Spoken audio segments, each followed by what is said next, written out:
तस्वीरों में दिखाई दे रहा यह शख्स पिछले 1 वर्ष से अपने 7 वर्षीय बेटे की तलाश में कभी पुलिस के आला अधिकारियों के पास तो कभी कोर्ट कचहरी में भटकता फिर रहा है, लेकिन हर जगह इसे निराशा ही हाथ लगी और आखिर थक हार कर इस शख्स को एक ही उम्मीद की किरण नजर आई जो इसे इसके बेटे से मिलवा सकती है, और वह है मीडिया, सिर्फ और सिर्फ मीडिया। दरअसल बेटे की तलाश में भटकते फिर रहे इस शख्स का नाम है सज्जन कुमार और बिहार के बेगूसराय के रहने वाले हैं, जो पिछले 10-12 वर्षों बाबर निवासी एक शख्स के पास जेसीबी आदि चलाने का काम करता था। इसका आरोप है कि जिस शख्स के पास यह काम करता था उसी ने इसकी पत्नी के साथ अवैध संबंध बना लिए और वर्ष 2021 में वह इसकी पत्नी और बेटे को लेकर कहीं फरार हो गया। उस वक्त इसने उसके खिलाफ थाना कसौला में मामला दर्ज करवाया था।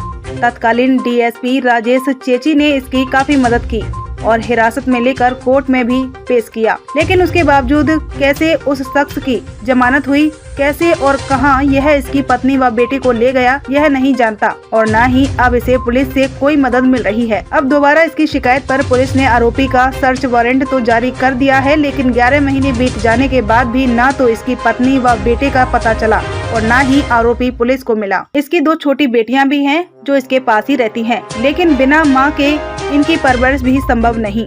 इसकी पुलिस प्रशासन और प्रदेश सरकार से गुजारिश है कि भले ही इसकी पत्नी इसके साथ रहे या ना रहे, यह उसके विवेक पर निर्भर करता है, लेकिन इसे इसके बेटे से मिलवा दो। क्या नाम है आपका? सर मेरा नाम सज्जन कुमार है।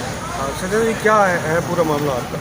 मामला सर ये है कि मैं जिला बेगूसराय बिहार का रहने वाला हूँ। इस बावल रेवाड़ी एरिया में करीब 10-12 साल से नौकरी करता था सर, और पिछले कुछ दिनों से मेरे साथ एक दुर्घटना हो गई है यहाँ पे, जिसमें कि मेरी पत्नी मेरे इकलौते पुत्र हिमांशु को लेके गुमशुदा ज़िंदगी मतलब जी रही है, या आप ये समझ सकते हो किसी के साथ अवैध संबंध में अपना जीवन काट रही है। मेरे साथ सबसे बड़ी परेशानी सर ये है, मेरी 12 साल की लड़की हिमानी और एक 10 साल की लड़की शिवानी, जिसको भी वो मेरे पास छोड़कर चली गई है। साथ ही साथ सर उसने मेरा उसके साथ कोर्ट मैरिज शादी हुआ था। प्यार मोहब्बत में उस बहुत ज़्यादा विश्वास करता था, जिसके कारण उसने ज़मीन जायदाद और घर मकान सब अपने नाम करवा लिए हैं। सर 2 बेटी मेरे पास छोड़ दिया है। मैं दर की ठोकरें खाता फिर रहा हूँ। सर मैं बस हरियाणा प्रशासन से यही रिक्वेस्ट करूँगा कि जल्दी से जल्दी मेरे बेटे को मेरे सामने मुझसे मिलाया जाए, ताकि मेरा आगे के जीवन जीने के लिए मेरा हिम्मत बंधे। और सर मैंने बच्चे की तलाशी के लिए एसडीएम कोर्ट बावल से सर्च वारंट सीआरपीसी धारा 97 के तहत सर्च वारंट जारी करवा रखा है, जो कि थाना कसौला के लिए उन्होंने वारंट जारी करा है। पर सर दुख की बात यह है कि लगभग 2 महीने होने को जा रहे हैं, अभी तक उसके बारे में कोई अता पता नहीं है। अगर आपकी सर ये जो आपने कहानी बताई, ये कितने समय पुरानी कहानी है? सर ये कहानी लगभग 1 वर्ष पहले की है सर। मैंने FIR दर्ज करवाया था कसौला थाने में। पुलिस की दबाव आरोपी के ऊपर पड़ा, तो आरोपी ने मेरी पत्नी को पहले माइंड वॉश करके और जो है पेश कर दिया कोर्ट के सामने। उसके बाद पुलिस प्रशासन ने उसको कहाँ भेजा, मेरी पत्नी को किसके साथ भेजा, कौन उसका जमानती था, मुझे कुछ पता नहीं है सर। और उसके बाद लगभग ये 10-11 महीने हो गए, मेरे बच्चे का और मेरी पत्नी का कोई अता पता नहीं है कि वो कहाँ रह रहे हैं।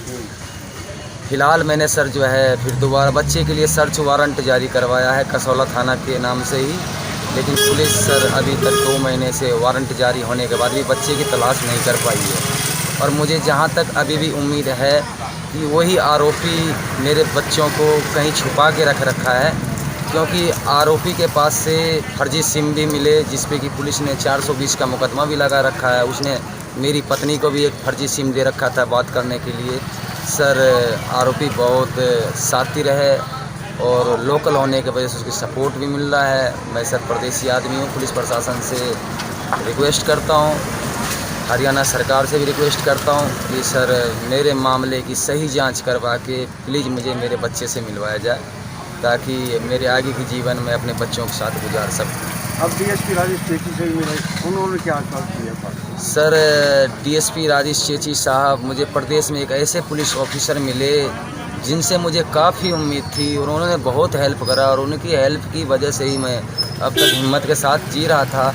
लेकिन अभी हाल फिलहाल में आजकल में ये सुनने को मिला है कि उनका ट्रांसफ़र हो गया है, जिसके वजह से मेरा बहुत ज़्यादा हिम्मत टूट गया है। क्योंकि वैसा इंसान, वैसा पुलिस ऑफिसर मैंने आज तक अपनी लाइफ में कहीं नहीं देखा। मैं एक परदेसी आदमी हूँ और मुझे वो अपने पास बैठा के इस तरह से बात करते थे, इस तरह से प्यार से बात करते थे। ऐसा नहीं लगता था कि मैं किसी पुलिस ऑफिसर से बात कर रहा हूँ। ऐसा लगता था जैसे कोई देवी देवता के सामने बैठ के मैं अपनी फरियाद सुना रहा हूँ और वो मेरी बातों को बहुत ध्यान से सुनते थे और उन्होंने बहुत हेल्प करा।